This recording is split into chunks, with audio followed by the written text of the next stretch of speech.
السلام علیکم ورحمۃ اللہ وبرکاتہ۔ ناظرین، اکثر اسلام مخالفین یہ اعتراض کرتے ہیں کہ اسلام نے غیر مسلموں پر جزیہ نافذ کر کے بہت بڑا ظلم کیا تھا، لیکن کیا یہ اعتراض حقیقت پر مبنی ہے؟ کیا دنیا کی دوسری قوموں میں جزیہ یا اس کے جیسے ٹیکس نہیں تھے؟ اور اگر تھے تو اسلام ہی کو نشانہ کیوں بنایا جاتا ہے؟ آج ہم اسی غلط فہمی کو سمجھیں گے۔ اعتراض کرنے والے یہ تاثر دینے کی کوشش کرتے ہیں کہ جزیہ کا کانسیپٹ اسلام نے دیا ہے، جبکہ جزیہ کا اصول اللہ کے رسول کے مبعوث ہونے سے پہلے سے چلا آ رہا تھا۔ دنیا کی ہر بڑی سلطنت اپنی محکوم رعایا پر ٹیکس لگاتی تھی۔ رومی اور بازنطینی سلطنت میں غیر رومی رعایا پر الگ الگ ناموں سے بھاری ٹیکس لگایا جاتا تھا۔ ساسانی سلطنت میں غیر مذہبی عوام پر ٹیکس کے ساتھ فوجی خدمت بھی لازم تھی۔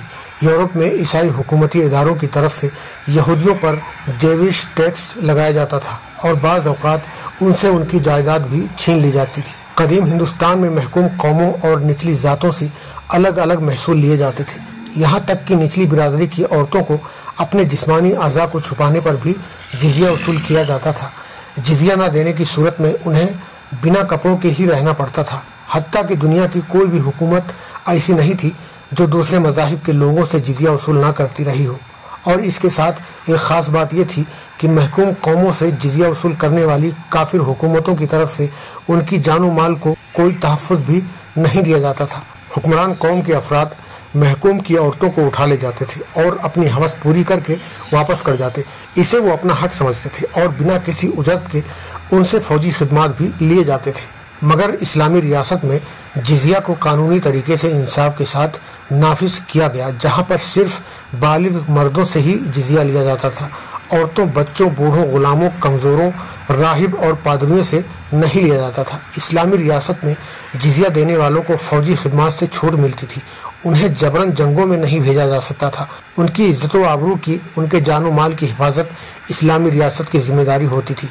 اللہ کے رسول صلی اللہ علیہ وسلم نے فرمایا، جس نے کسی ذمہ یعنی جزیہ دینے والے غیر مسلم پر ظلم کیا، اس کا حق گھٹایا یا اس پر طاقت سے زیادہ بوجھ ڈالا یا اس سے زبردستی کچھ لیا، تو قیامت کے دن میں اس کے خلاف حجت بنوں گا۔ یعنی جزیہ لینے کے بعد ان کے ساتھ کسی بھی قسم کی زیادتی سراسر ناجائز ہے، جبکہ کافر حکومتوں میں جزیہ دینے والوں کی عزت و آبرو اور جان و مال کی حفاظت کی کوئی ذمہ داری نہیں لی جاتی تھی۔ تو جب اسلام کے علاوہ تمام حکومتوں میں بھی ٹیکس لیے جاتے تھے اور آج بھی لیے جاتے ہیں، تو اسلام پر ہی اعتراض کیوں کیا جاتا ہے؟ اس کا جواب ہے کہ اسلام نے جزیہ کو قانونی طریقے سے انصاف کے ساتھ قائم کیا۔ اسلام نے غیر مسلموں کے تحفظ کی ذمہ داری ریاست پر ڈالی، کیونکہ اسلام دشمنوں کے پاس عدل و انصاف کا تصور نہیں تھا اور آج بھی نہیں ہے۔ ایسے میں اسلام کا عدل و انصاف دیکھ کر ستائے ہوئے لوگ جب اسلام اپناتے تھے تو کافروں اور اسلام دشمنوں میں اسلام کی دشمنی اور بڑھ جاتی تھی، اور یہی سب آج بھی دیکھا جاتا ہے۔ دشمنوں کا اسلام کا یہ عدل و انصاف ہمیشہ کھٹکتا رہا ہے، اسی لیے یک طرفہ تنقید کرتے رہتے ہیں۔ خلاصہ یہ ہے کہ جزیہ ہر سلطنت میں موجود تھا، مگر ذمیوں کو کسی طرح کا تحفظ نہیں دیا جاتا تھا، لیکن اسلام نے اسے ظلم و جبر کے بجائے انصاف، رعایت اور تحفظ کے ساتھ نافذ کیا۔ اور اگر اسلامی ریاست کسی بھی سبب ذمیوں کی حفاظت نہ کر سکے تو جزیہ واپس کرنے کا اصول بھی دیا۔ حقیقت یہ ہے کہ اسلام کو بدنام کرنے والے تاریخ کو چھپا کر بات کرتے ہیں، جبکہ اسلام نے ہی سب سے زیادہ غیر مسلم رعایا کے حقوق کی ضمانت دی ہے۔ آج بھی اگر ہم دیکھیں تو ہمارے ملک بھارت میں جب کوئی مشکل گھڑی آتی ہے تو مسلمان ہی سب سے آگے نظر آتے ہیں، جبکہ اسلام اور مسلمانوں کو بدنام کرنے والے کہیں دور دور تک دکھائی نہیں دیتے۔ اور یہ ایک زندہ ثبوت ہے کہ اسلام کیا سکھاتا ہے اور کیا چاہتا ہے۔